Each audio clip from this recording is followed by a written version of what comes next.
What's going on? What's going on? So I want to talk about this title on this. You reap what you sow, and what that means, and why Jesus Christ gave a lot of parables about farmers and seeds and planting and gardening and all that great stuff, and what that means to the kingdom of God, and what would it do for us in our lives. I'm gonna read Galatians 6:7 through 9, but I'm gonna read 9 first. Let us not grow weary of doing good, for in due season we will reap if we don't give up. So it's very, very, very important, because when you read the scriptures and we talk about people like Sarah, Abraham, we talk about Joseph, we talk about Moses, the Israelites, and we talk about a lot of the Bible characters. A lot of them had to have patience in order to do the will of God, and also to do what God wanted them to do.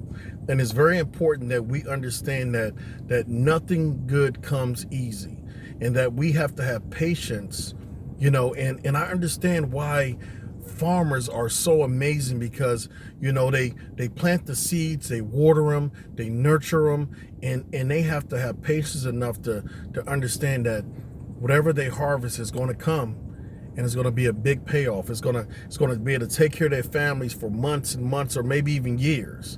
So it's so powerful that we have a farmer's type of mindset.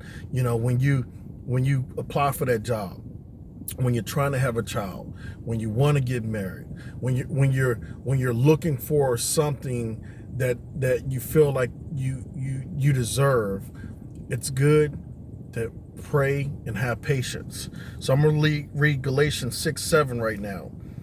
Don't be misled. You cannot mark the justice of God.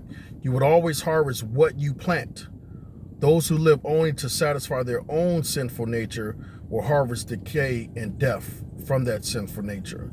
But those who live to please the Spirit will harvest everlasting life for that Spirit. Understand this. If you plant hate, if you plant adultery, if you plant negativity, guess what's going to harvest? Because you can only harvest what you plant. So when you're planting gossip, and when you whispering, and when you're planting lustful desires and flirting and stuff like that, when you're planting those type of things, what is going to harvest is not what you truly going to want, because it's going to be a sinful nature that's going to lead you to death. So we have to understand, every day that we wake up, we want to make sure we're planting good seeds that's going to bear good fruit. And Jesus Christ said it himself, is that you cannot be in a sinful nature and be able to harvest good fruit. You have to be in line with his will. You have to be in tune with the will of God. You have to understand that your life means nothing without him. And when you're harvesting, when you're planting good seeds, and you're being nice to people, and you're loving people, and you're speaking positivity in their lives, that's eventually gonna flourish something so powerful in your life and in their life.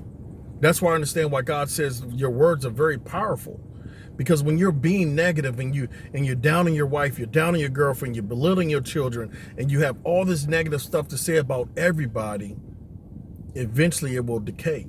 Not only them, but it will decay you. Because guess what? You're doing what Satan wants you to do. Another Bible verse that is so powerful, it comes from Paul in 1 Corinthians 3, verse 6 through 9. And this will help you understand something, that we can't do this alone. When we plant them seeds, we'll have to pray to God to water them for us. We can't plant and water. We can't do both, because that's playing God. Only God makes the grass grows. Only God can make it rain. Only God can stop it from raining.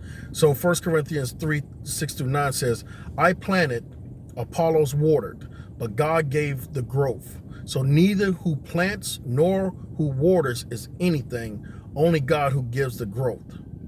He who plants, he who waters are each will receive wages according to their labor, for we are God's fellow workers.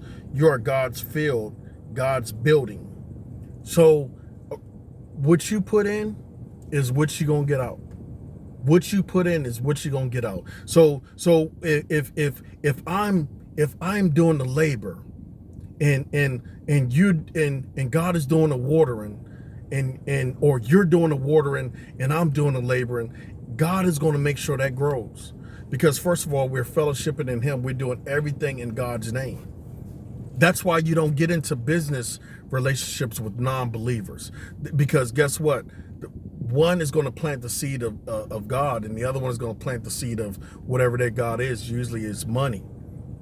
So be very careful and understand what you plant is what you're going to sow, what you're going to reap. So make sure you're doing what you're supposed to do, planting good seeds on a regular basis. Stop being so negative, negative Nancy, Downer Don. Stop being so negative about everything and start planting these positive type of vibes. I understand the power of positive thinking. The world can be crumbling around you. That still doesn't necessarily mean you should think negative. People call people that think positive, if they say, how's your day? And you say great, they know that it's not great, but you're saying great, they think you're lying. But they don't understand the power and the peace that you have inside yourself, that you're having a good day. Everything around you may not be good, but you yourself are having a good day. That's because you understand the power of your tongue, and you understand that you must plant what you want to get out of. And eventually your day is going to turn around. I remember just planting these seeds of, getting my finances together. And I was still tithing. I wasn't making the money that I wanted to make, but I was still tithing, planting the seeds. And eventually God repaid me. And He always does it. He never has left me. Every time I plant a seed, He allows it to grow. He overflows my cup. He overflows my cup. And God has been good to me, and He'll be good to you. You just got to make sure you're planting the right seeds. You can't plant lust and think you're going to live righteous. You can't plant lust and think it's going to turn to love. You can't plant hate and think it's going to turn to love. No, you plant love, and you plant obedience, and you plant good seeds, and good will come to you. You reap what you sow. Have a good one.